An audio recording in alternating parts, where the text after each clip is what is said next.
Breaking news. మాజీ మంత్రి బొత్సపై అమరావతి రైతులు ఫిర్యాదు చేశారు. శాసన మండలిలో రాజధాని అమరావతిని శ్మశానంతో పోలుస్తూ గతంలో బొత్స సత్యనారాయణ చేసిన వ్యాఖ్యలు ప్రజల మనోభావాలు దెబ్బతీసేలా ఉన్నాయని రాజధాని రైతులు ఫిర్యాదులో పేర్కొన్నారు. తుళ్లూరు పోలీస్ స్టేషన్లో బొత్సపై కంప్లైంట్ చేశారు.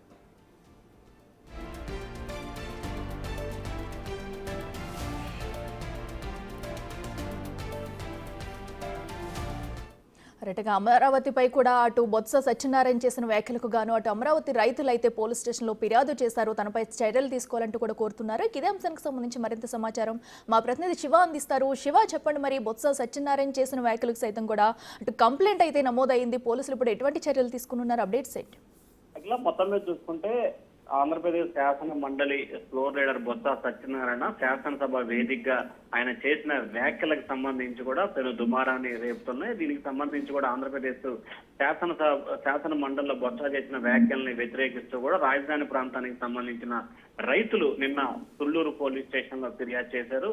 బొత్స సత్యనారాయణ అమరావతి రాజధాని శ్మశానంతో పోలుస్తూ చేసిన వ్యాఖ్యల పట్ల రాజధాని ప్రాంత ప్రజలు, రాజధానిని గౌరవించే ప్రజల పట్ల కూడా పూర్తి స్థాయిలో ఏదైతే వారికి సంబంధించి కూడా అభిప్రాయాల్ని లేకపోతే వారి విధాన్ని కించపరిచే విధంగా ఉన్నాయి, బొత్సపై కఠిన చర్యలు తీసుకోవాలని చెప్పి కోరుతూ కూడా నిన్న ఫిర్యాదు చేశారు. ఫిర్యాదుకు సంబంధించి కూడా ఇప్పటికే తుళ్లూరు పోలీసులు కేసు నమోదు చేసే దిశగా న్యాయ నిపుణులతో సంప్రదింపులు జరుపుతున్నారు. ఈ అంశానికి సంబంధించి ఏ రకంగా కేసు నమోదు చేయాలి, ఏ రకంగా ఈ అంశానికి సంబంధించి కూడా అంటే న్యాయ నిపుణులతో సంప్రదింపులు జరిపి దానికి సంబంధించి కేసు నమోదు చేసే అంశాన్ని కూడా పరిశీలిస్తున్నారు.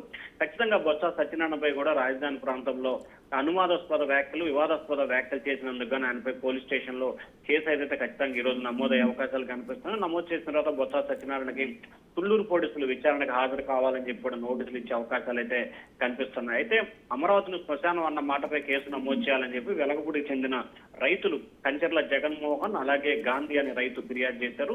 తుళ్లూరు సిఐటికి ఫిర్యాదు చేశారు బహుజన ఐక్య అధ్యక్షుడు పోతుల బాలకోట. అంటే ఇద్దరు రైతులు వేరువేరుగా కూడా ఫిర్యాదు చేశారు ఒకే అంశానికి సంబంధించి.